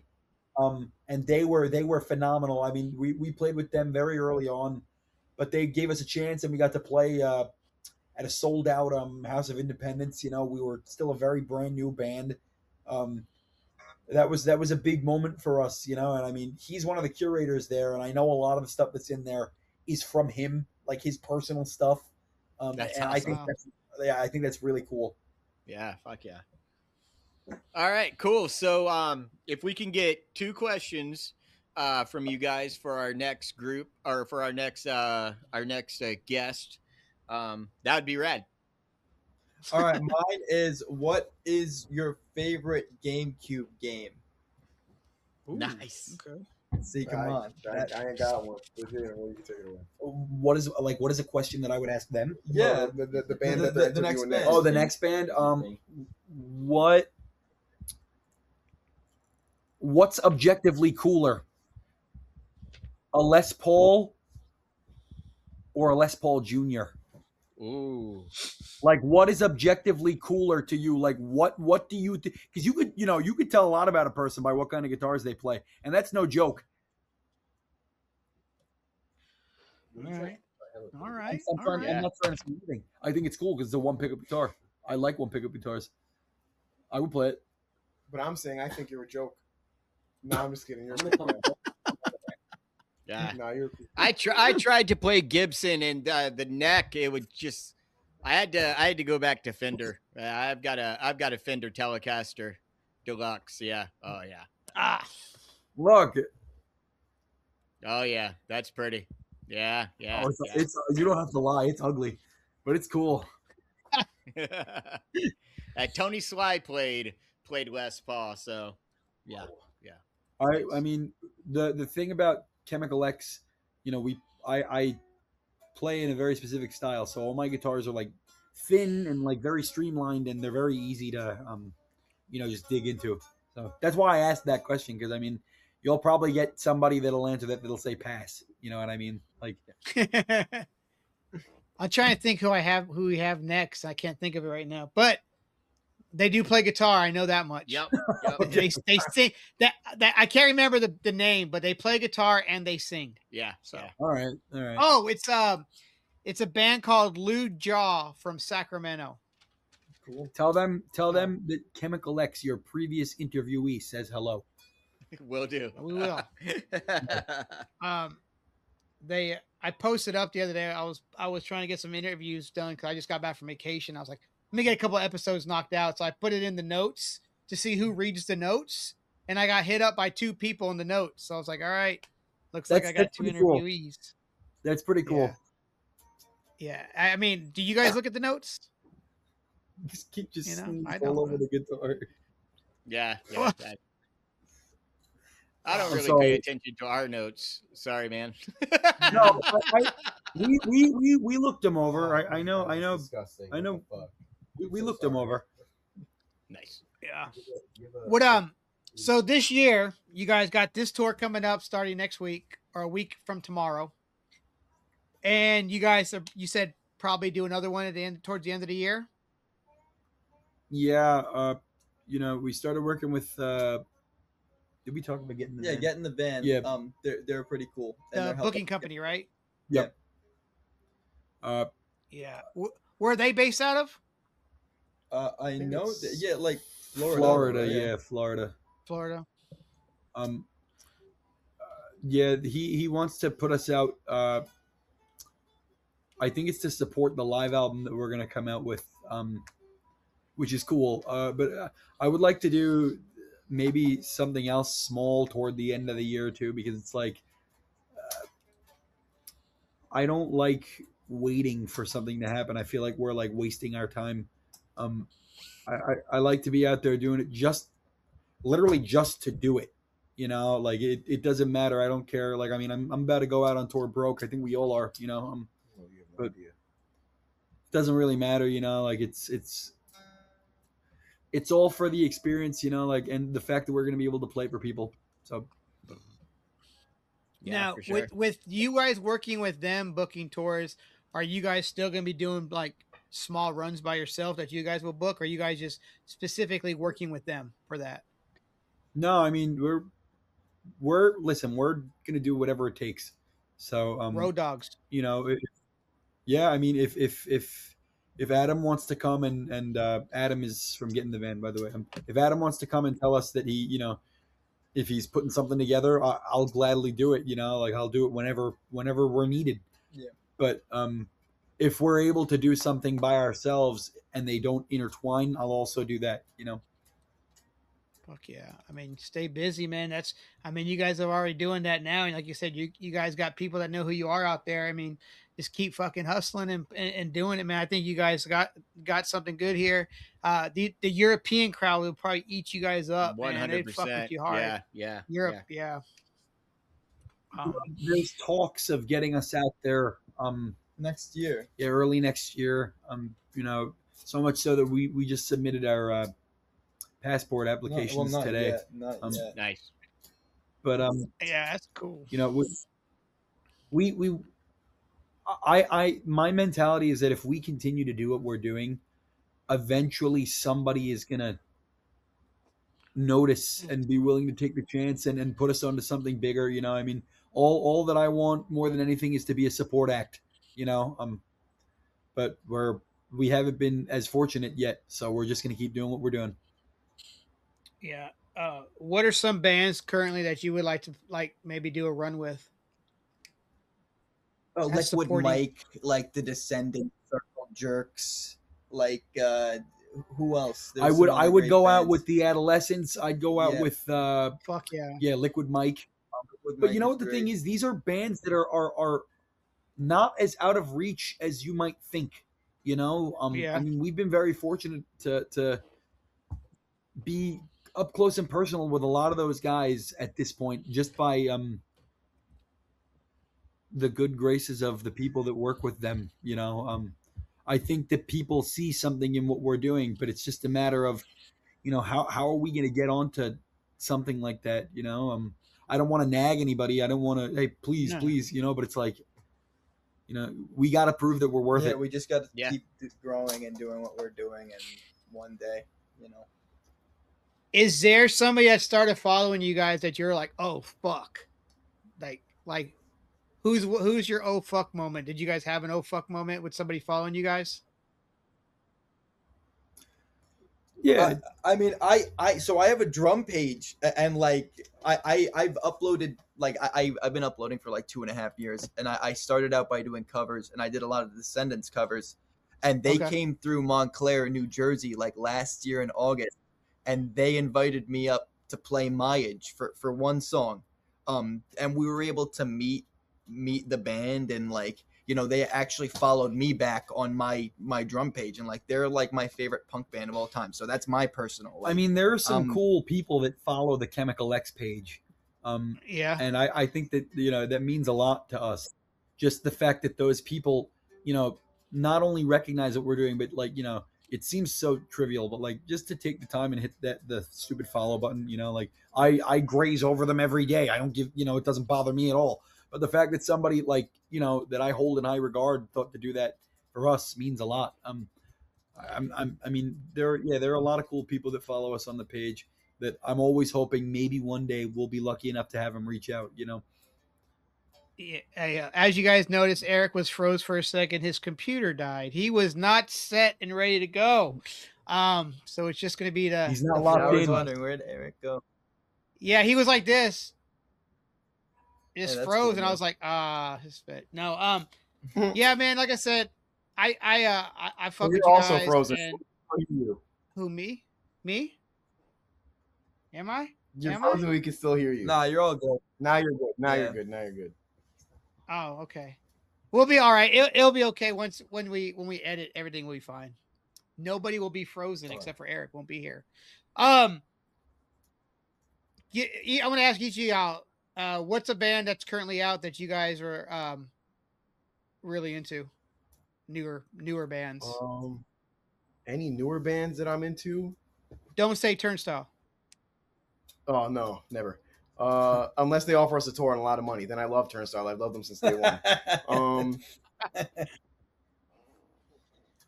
I really like the new Prince Daddy and the Hyena record. That's a great record. Yeah, I think that it's really good. There's a punk band. They're like a hardcore punk band from I pretty sure it's Pennsylvania, maybe like Philly, somewhere in Pennsylvania. They're called Dark Thoughts. Yeah, and like they're great. Like I think we would pair so well on a bill with them. And like we're similar, like you know, numbers wise. I think you know, I think it if it happened, it would be great, you know. And they play like fast driving hardcore punk rock, like stuff that like we do, and like that's cool. They're cool. I really liked this band White Reaper for a while, but they kind of like reformed, and it's like kind of a different band now. So Yeah, it's not, yeah. But for a long time, you know, I always thought they were really cool. Well, you know, to open up for some of these bands, all you got to do is just hit them up on Instagram, because I saw that band Paradox from Atlanta. They just emailed. Yeah, they just emailed Green Day, and they were like, "Well, come to the show and open up," and they opened up the show in Atlanta or somewhere. Like, yeah, I was like, but those guys all you had to do is just have like hundreds of thousands of followers. Like overnight, like it went. They in the beginning of the year, nobody knew who they were. All you saw was the same video over and over. At the end of the year, yeah, they're like huge, and they're still fucking. It's tough to. I feel like we're kind of taking a bit more of a grassroots approach to it, where we're really like just we're trying to hit people over the head as often as we can, and go back to different areas as much as we can. And you know, I'd love to open up for bands that I idolize, but it's just not something that has been presented to us yet. You know, we've been on the cusp of it, and it's just something that is a bit out of our grasp. So, out of all these places that you've played, what's besides home, what's a fun place to play on tour? California. Texas is always I really like Texas. Yeah, I like Texas. I always have a good time in Iowa. Idaho is always a good time too. Yeah. Wait, because there's nothing else. There's nothing else to do there, and the shows are just huge. Everybody shows up. Yeah, Iowa is a fun time. Idaho is a fun time too. Okay. Where at in Cali did you guys play? Oh, we've played Pomona. You know, we've played the Haven in Pomona. We played there a couple times. We've gotten lucky. We've played great turnouts. I mean, we played a place in we played San Diego. Wasn't the Doll Hut in Anaheim? Yeah, the Doll Hut. We played it. You know, that was like probably like our second show ever on Californian soil. We've been there for 2 days total, ever, and we played to a huge crowd. You know, it was great exposure for us over there. You know, we played what's that place in Sacramento? The Cafe Colonial. Part of the Colonial Theater, I think, is what it's called. I was just in Sacramento last week, and me and my nephew were going to go to the theater and go see Anvil. That Canadian Canadian band that was like. Yeah, that's rad. Did you guys play Gilman? I mean that place.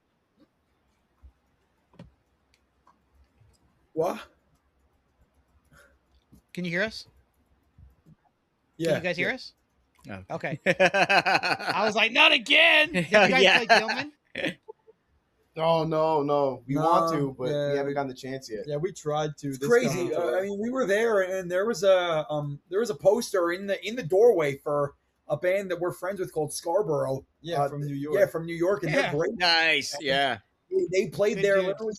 I think they played there the next day. We just fuck. happened to stop there, like. Yeah, we chatted with Scarborough a couple weeks back. Good stuff. Yeah. They're cool. They're really cool. Oh yeah.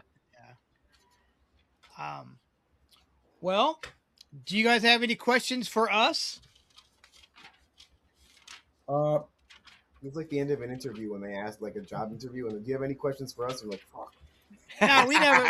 We throw it out there just to see. Yeah. We could talk for 7 hours. What got you guys into doing this? I quit drinking alcohol, and I wanted to do something to keep me busy and not drinking, and this is it. Yeah. That's Okay, awesome. I like that. Yeah. And then I brought Eric on about a year ago. I did it a year by myself. Yeah. And then I had brought Eric on about a year ago to help out. Yeah. After being a guest for 2 episodes, I finally hit him up and I was like, hey man, how about, like the next time you record, I just jump on and I kind of stand in the back and, chime in here and there. And he's like, oh yeah, sure. Yeah. So yeah, dude, happy to do it.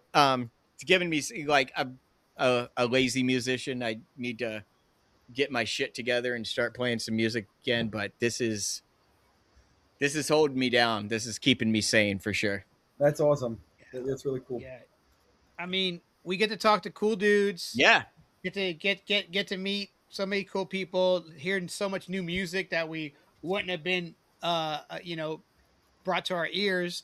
So, I mean, I love doing it, man. It's just, even if we're not making millions or any money, it's about having fun. Yeah. And just interacting with people, That's 100%. kind of why I liked talking to you guys so much. Cause it's like, you guys you're just like guys doing what you like to do, which is what we're doing. Yeah. And I think that's really cool. And it's genuine, I think that's really respectable. Yeah, I mean, we call ourselves the alternative podcast. Like, we don't try to like be like everybody else. But like, so what kind of strings do you use, and the pickups on your guitar? Like, we don't. We stay away from that shit. We want to know what kind of sheets are on your bed and what size shoes you wear and shit like that. Yeah. We talk about what we know: Anchorman, sitcoms, music. Yeah. Yeah, we both used to. I mean, we both were in bands over the years. And I mean, neither one of us are playing any music currently, so it's kind of keeping us in the music world still. Yeah, for sure. Keeping us connected one way or another. Yeah. So. And can I ask you a question, Eric? Were you hurt when they said "fuck Bruce Springsteen"? No. Okay. He has one or two good songs. I'll give it to him. Springsteen or Jovi? Bon Jovi. I can't answer that, dude. I can't answer that. Fair enough. It's like when somebody asks me, like, hey, you're from Jersey. Have you ever watched The Sopranos? Like, you ever been to the shore? Oh, sorry, guys. I told him not to ask that. You know what's funny about that? My mother grew up in another country. And when I was growing up, she would always say, hey, we're going to go down the shore. Make sure to bring whatever you want for the beach. Everybody says it. It's like synonymous, Yeah. How long has your mom been in the States? Since she was, it has to be at 35 years, right? Probably. I think she came here 34, 35 years. I think she came here in 94. Okay, wow. I graduated high school then. Yeah, when we graduated. Yeah. Oh yeah, we graduated high school. Yeah. We're a bunch of old dudes. Yeah. I graduated high school in 2019. Shit. God. Yeah, well. It happens. At least you graduated. At least you graduated. No, yeah, we knew kids that I almost didn't. I almost didn't. Yeah, I almost didn't. So, no, I was talking to somebody last week, and the Jersey Shore got brought up because they went there on vacation, and they happened to be there during the filming of Jersey Shore, and there was fucking. The clubs were fucking cameras everywhere. It was like, he said it was a miserable time. And I was like, yeah, but they're still filming that fucking show. It's still going on to this day. Like, that's, I don't know if you can relate to that, but I mean, I remember growing up, like the way things were around here, you know what I mean? That was like such a part of the culture, as bad as it was, you know. That was like necessary, like family watching, like television for like dudes with mom and sister everybody in Pennsylvania. Like, it was like, you need to sit down in Jersey Shore. And I was like, I don't fucking know these people. Where are they? Is this even in New Jersey? They're all from Long Island. Yeah, like, what the fuck is this about? Why are they fighting? You know what's great? If you guys haven't seen this, you need to see it. There's a movie written by Larry David. It came out in like 2012. It's the Three Stooges. But there's a scene in that movie where Mo Howard, well, the guy that's supposed to be Mo Howard, like beats the shit out of all the people from the Jersey Shore. Nice. But he doesn't beat the shit out of him. He beats the shit out of him going like yeah, like that. Oh yeah. Why you? Yeah. He puts oh God, what's that guy? Not The Situation, the other guy. Pauly D. No, not him, the other one. I don't know. He was the one that, like, you got the word mook from him. That's where you got that That's from. not where I got that from. That guy's a fucking mook. Is what he is. He put the one Ronnie? through a microwave. Ronnie, there we go. Yeah, Sure, Ronnie. yeah. I'll call my sister. She'll answer all these questions. Hey, it's wild that Pauly D still holds a residency for the last fucking 15 years or so in Vegas. And this dude, I don't think he fucking, well, he probably has money now, but he fucking looks just like he did fucking 20 years ago on the debut of fucking Jersey Shore. You know, The with the dumb hair. Yeah, Pauly D. With the yeah, that one, yeah. Yeah, GTL baby, Gym Tan Laundry. So I found out I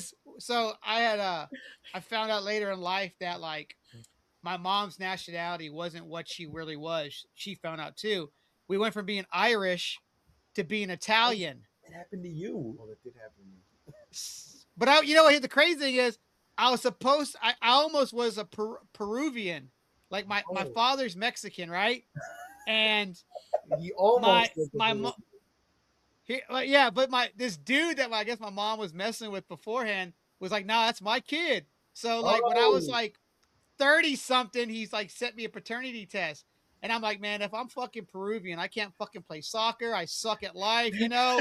And I was not Peruvian. I was still Mexican. But then to find out that I wasn't Irish, that I was Italian, my whole life would have been a lie. You know what I'm saying? Like, who the fuck am I, you know? Yeah, he stopped drinking Guinness and no more. And I almost got an Irish flag tattoo and a Mexican flag tied up together on the Golden Gate Bridge on my arm. I'm glad I didn't do that. Yeah, he just got that tribal band, which is sweet. I got the Ramones seal, or like, you know, I got that here. This kid's got a couple cool.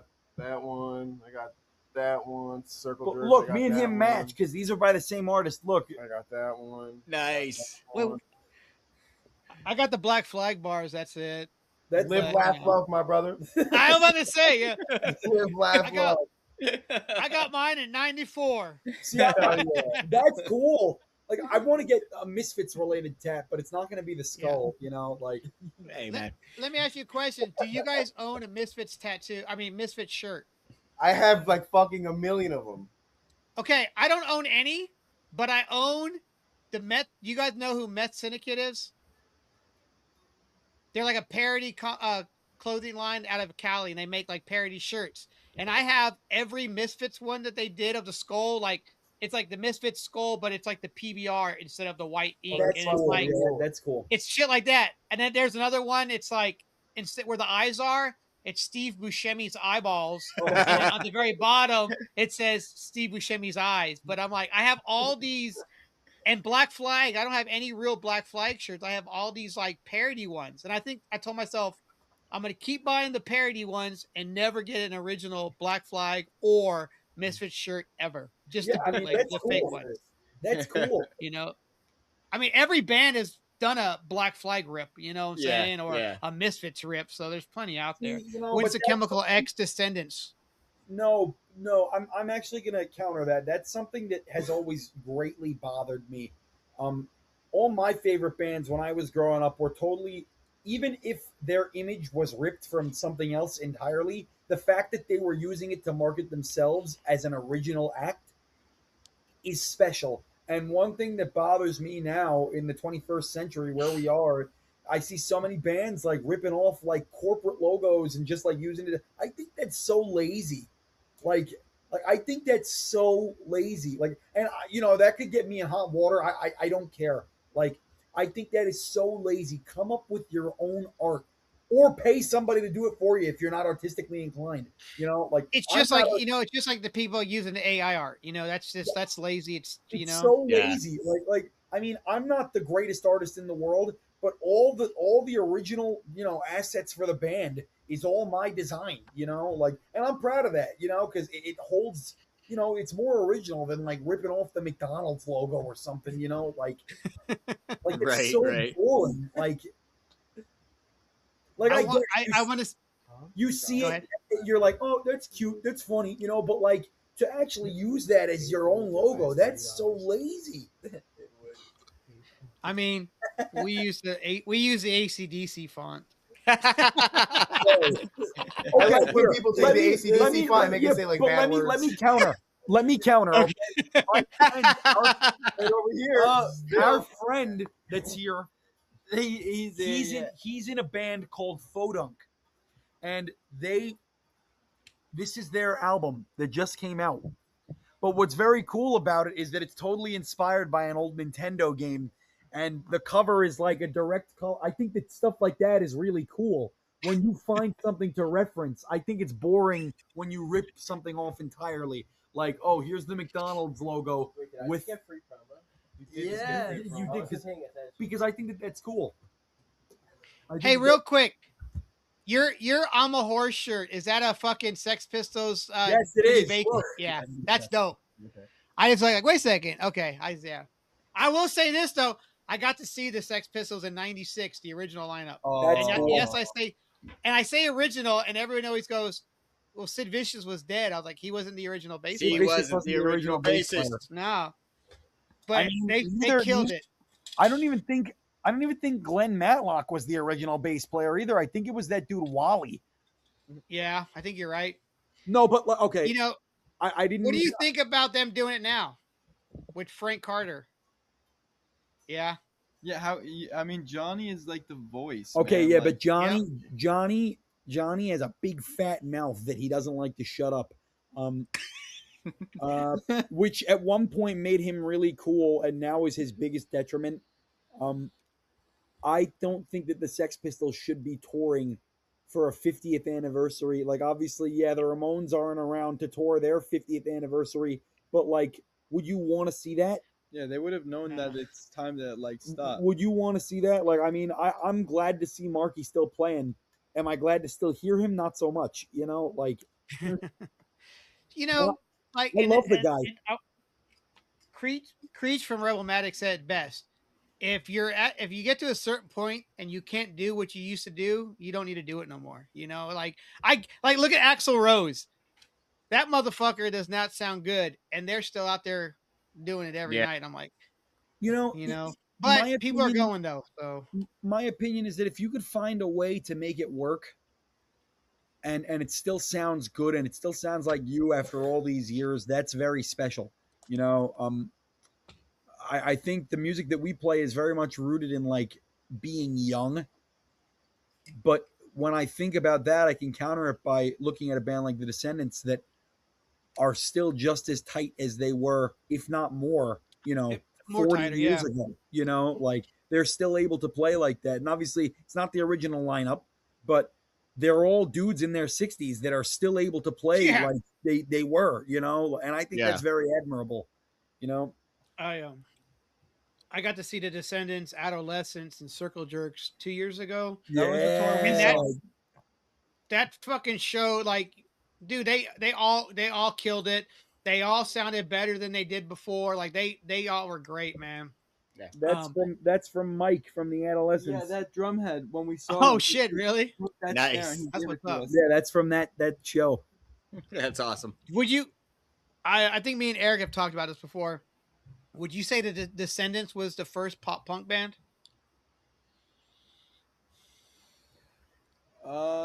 Yeah, I mean, listening to Milo Goes to College, like some of that like some of those songs, like Hope, for example, like that was like 81, 82. But I don't know, because when I think about, like, and I know this is gonna, you know, there could be somebody that'll hear this that'll roll their eyes, but like when I think of a band like the Ramones, there are a lot of like really pop music oriented elements in their songwriting and their, you know, a lot of their early stuff. So while I don't think that the Ramones were the first pop punk band, but I definitely think the Descendants paved the way more so for the modern, you know, sound of that genre. I mean, think about All too, you know, like She's My Ex. Man. Yeah, like the Descendants definitely paved the way for what it became, you know. But the Descendants did it in a way that it was so, there was so much integrity in it. I mean, like, I love Blink-182, but that's an entirely different beast, you know. It's crazy too, because like when Descendants were coming up and singing about what they were singing about, everybody else was singing about fucking politics and all this shit, and they're singing about girlfriends and breakups and shit, but they're still playing shows with those bands, and it all went over so well. That's kind of what we do. We, you know, we write about our own experiences. So if something leans toward a more politicized topic, it's going to be written into the song. But I mean, we just write about whatever it is that we want to talk about. There's no pointed, like our teeth aren't loaded and pointed, like looking to bite into something. Like we just write about whatever it is that we want to talk about. Hell yeah. I mean, it's great because you guys, the three of you all do it and y'all write together kind of. So it's like you guys have all these, you could have one song with three different meanings because y'all wrote three different parts, you know what I'm saying? Mm-hmm. And that's cool. I like that. Now, do you guys all sing at times, or do you guys just do backings and he sings everything? I'll sing most of the stuff. Actually, if not all of it. JC does backing vocals, but on the record, like there's really good harmonies with me and him. Jaden sings a song on the first EP. Yeah, so I'll contribute to backing vocals, you know. I didn't want to be the singer and guitar player. I wanted to be a band that had a frontman, you know. And that's why the band is the way that it is. I wanted to be able to like emulate my heroes and just kind of stand on the side menacingly and you know, move with the music and play my ass off, you know. Those were my favorite guitar players growing up, like guys like that were just silent on the stage, you know, dare I say rock and rolling, you know, like. Damn right. Who were some of your guitar players that you were into besides Peter? I mean, besides Ace. You went through a big Ingve Malmsteen phase. No, I love Ingve. I like Johnny Rising Thunders. Storm. I like Johnny Thunders. I like Ace Frehley. I like Glenn Buxton and Bruce Campbell from Alice Cooper. Mick Ronson when he was playing with Bowie. Oh, nice. But you know, then there's Johnny Ramone and Greg Hetson and Frank Navetta. You know, funny, Frank Navetta. He played on I Don't Want to Grow Up too, right? No, he only played on the first Descendants album. And I mean, his guitar playing is so synonymous with like hardcore punk rock. Like, and you know, the same thing can be said about Johnny Ramone or you know, those big bar chords really fast, you know, ripping toward you. It's like, that's what I want to do, you know? Yeah. Mm-hmm. Yeah.